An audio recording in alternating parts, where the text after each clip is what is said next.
चालू हाँ सेकंड को 9 और 10 सेकंड हुई। Okay. Hello friends, welcome to you. स्वागत है आपका हमारी आज की क्लास में। काफ़ी दिनों बाद आज हम हमारे संविधान की सीरीज को आगे बढ़ाते हैं। हमने अनुच्छेद 124 तक पढ़ लिया था। एक बार शॉर्ट रिवीजन और भाग 1 देखा संघ राज्य क्षेत्र, 2 देखा नागरिकता, 3 मूल अधिकार, 4 राज्य के नीति निर्देशक तत्व, 5 मूल कर्तव्य और 6 था संघ। संघ के अंदर हमने कार्यपालिका पढ़ी, फिर संसद या विधायिका पढ़ी और उसके बाद राष्ट्रपति की विधायी शक्ति। अब है उच्चतम न्यायालय, सुप्रीम कोर्ट यानी कि न्यायपालिका, और उसके अंदर हमने एक तो मोस्ट 124 अनुच्छेद देख लिया था। उसके बाद आज हम देखते 125 से लगाकर 130 तक। ठीक है, तो हमारा चल रहा है सुप्रीम कोर्ट, न्यायपालिका।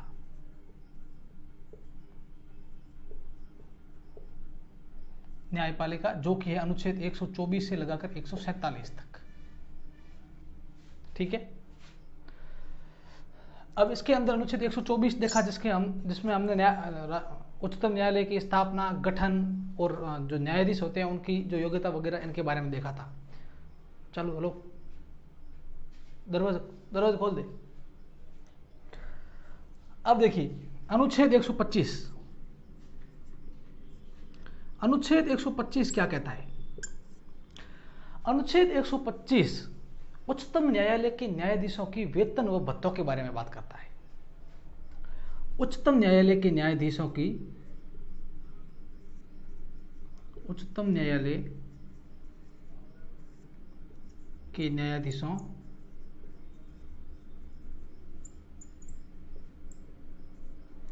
के वेतन व भत्ते। और ये कुल 2 बात कहता है। पहली बात, उच्चतम न्यायालय के न्यायाधीशों की वेतन व भत्ते संसद विधि बनाकर तय करेगी, और जब तक कोई विधि न बना दे तब तक जो दूसरी अनुसूची है उसमें जो उच्चतम न्यायालय के न्यायाधीशों के वेतन के बारे में दिया हुआ है उसके अनुसार उनको वेतन दिया जाएगा। पहली बात ये लिखी हुई है। क्या लिखी हुई है? कि संसद उच्चतम न्यायालय के न्यायाधीशों के वेतन व भत्तों के बारे में संसद विधि बनाएगी और विधि के अनुसार तय करेगी, और जब तक विधि नहीं बनाते तब तक दूसरी अनुसूची में दिए हुए वेतन के हिसाब से वेतन दिया जाएगा। इसी में दूसरी बात लिखी हुई है कि उच्चतम न्यायालय के न्यायाधीशों के विशेषाधिकार, शक्तियां, भत्ते, पेंशन वगैरह इनके बारे में भी संसद विधि बनाएगी, और जब तक विधि नहीं बनाती है तब तक संविधान में दिए हुए जो अनुसूची 2 है उसके अंदर दिए हुए वेतन के अनुसार उनको पेंशन भत्ता ये मिलेगा। ये कहता है अनुच्छेद 125। फिर आता है अनुच्छेद 126। अनुच्छेद 126 कार्यकारी मुख्य न्यायाधीश के बारे में बात करता है। कार्यकारी मुख्य न्यायाधीश की नियुक्ति, मुख्य न्यायाधीश की नियुक्ति।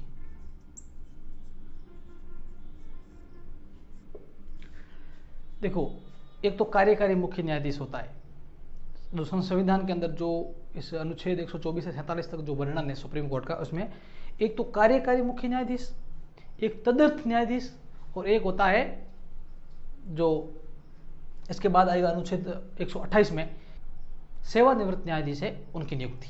तो ये 127, 28 इनको ध्यान रखना। 26 तो है कार्यकारी मुख्य न्यायाधीश, 127 है तदर्थ न्यायाधीश, एडहॉक जज, और फिर 128 है सेवानिवृत्त न्यायाधीश।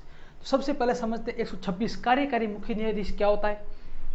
कि ऐसा हो कभी किसी परिस्थिति में जो उच्चतम न्यायालय का मुख्य न्यायाधीश होता है वो पद पर नहीं होता, यानी कि उसका पद रिक्त होता है, या फिर किसी कारणवश वो छुट्टी पे होता है, अवकाश पे होता है।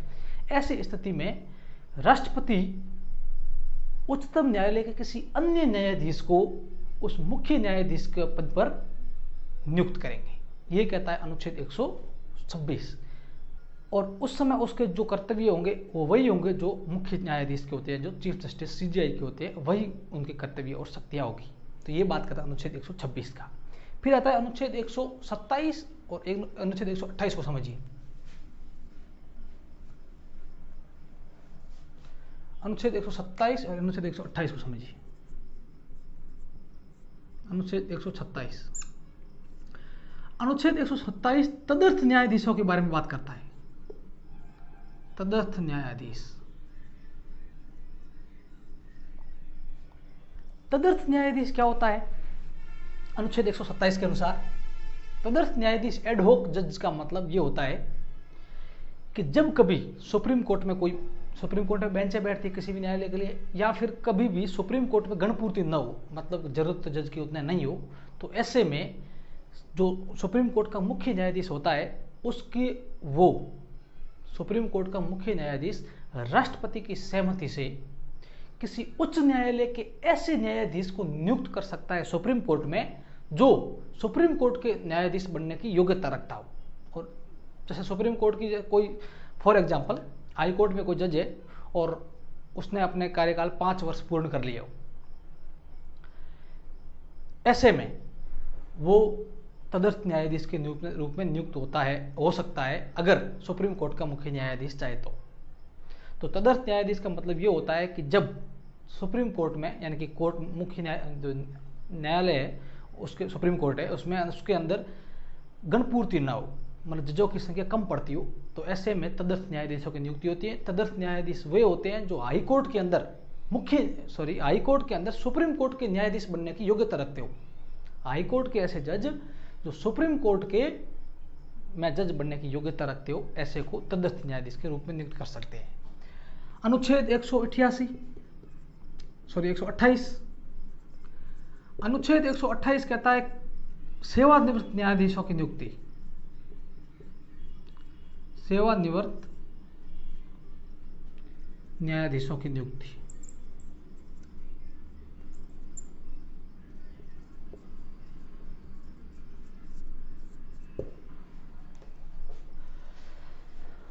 होता क्या है? अनुच्छेद 128 के अनुसार सेवानिवृत्त कोई न्यायाधीश है वो भी उच्चतम न्यायालय की जो बैठकें होती है उनमें भाग ले सकते हैं, उनको भी नियुक्त कर सकते हैं।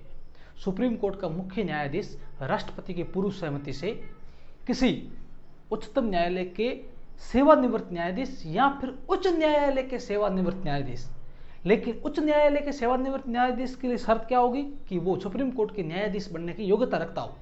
ऐसे न्यायाधीशों को भी सुप्रीम कोर्ट में बैठकों में भाग लेने के अधिकार होता है अगर उनको वो CJI जो चीफ जस्टिस ऑफ इंडिया है, मुख्य न्यायाधीश अनुरोध करे तो वह सेवानिवृत्त न्यायाधीश के रूप में उस न्यायालय में, सुप्रीम कोर्ट में भाग ले सकता है बैठकों में।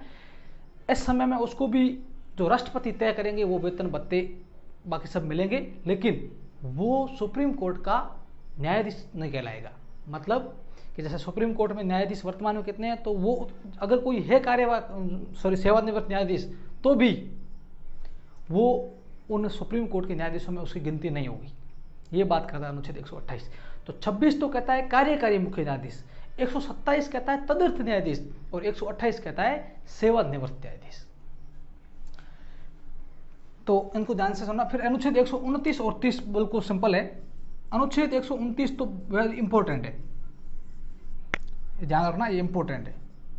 और फिर अनुच्छेद 130,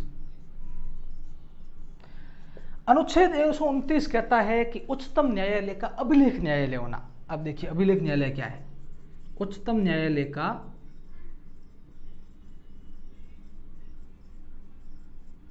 अभिलेख न्यायालय होना, इसका मतलब यह है उच्चतम न्यायालय के अंदर कोई भी केस जाता है, कोई भी वाद जाता है, वो बाकायदा सब लिखा जाता है, मतलब उसके सेव रहता है। वो कहने का मतलब ये उनके पूरा इतिहास रहता है। तो अभिलेख न्यायालय मतलब ये होता है कि उस सुप्रीम कोर्ट का जो कोई वाद है उसके ऊपर फैसला आया हुआ है तो वो सेव रहेगा। उसके अनुसार हाईकोर्ट कोई फैसला दे सकता है, या जो नीचे जो सिविल जज होते हैं, जो जिलों के अंदर जिला जज होते हैं, जो जिला न्यायालय, उनके अंदर भी उच्चतम न्यायालय के ये जो अवाद होते हैं इनके अनुसार वो फैसला दे सकते हैं। इसलिए वो अभिलेख न्यायालय, हाईकोर्ट में अभिलेख न्यायालय होता है। मतलब अभिलेख न्यायालय का मतलब ये है कि उनका जो भी फैसला होगा, जो भी वाद होगा, वो सेव रहेगा, मतलब सेफ रहेगा, कहीं पर सुरक्षित रहेगा। उसके अनुसार कोई भी दूसरा न्यायालय, उससे नीचे वाला न्यायालय है, वो उन अभिलेख न्यायालयों का उपयोग करके कोई फैसला सुना सकते हैं। तो 129 कहता है उच्चतम न्यायालय का अभिलेख न्यायालय होना। और साथ साथ इसमें दूसरी बात ये लिखी हुई है कि उच्चतम न्यायालय को अपनी अवमानना के लिए दंड देने का भी अधिकार है, कोर्ट ऑफ कंटेम्प्ट। अभी वर्तमान में आपको पता है प्रशांत भूषण जी को 1 रुपये का कोर्ट ऑफ कंटेम्प्ट लगाया था, दंड दिया था कोर्ट की अवमानना के लिए। अगर वो 1 रुपये नहीं भरेगा 3 महीने की जेल होगी। तो वो 129 के तहत लगाया था, अनुच्छेद 129 के तहत। फिर अनुच्छेद 130, अनुच्छेद 130 कहता है उच्चतम न्यायालय का स्थान, उच्चतम न्यायालय का स्थान। और ये कहता है कि उच्चतम न्यायालय दिल्ली में स्थित होगा और chief justice of India CJI चाहते हैं तो राष्ट्रपति की अनुमति से कहीं दूसरी जगह भी सुप्रीम कोर्ट की बेंच मतलब एक शाखा ब्रांच खोल सकते हैं, ऐसा लिखा हुआ अनुच्छेद 130 में। तो अनुच्छेद 125, अनुच्छेद 125 मुख्य सुप्रीम कोर्ट के न्यायाधीशों की वेतन व भत्तों के बारे में बात करता है।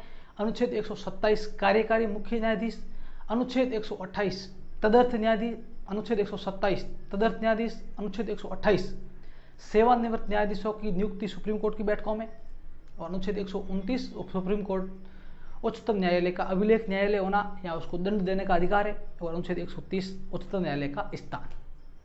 अब नेक्स्ट पढ़ेंगे हम आगे 5 और लेंगे। Thank you for watching, good luck.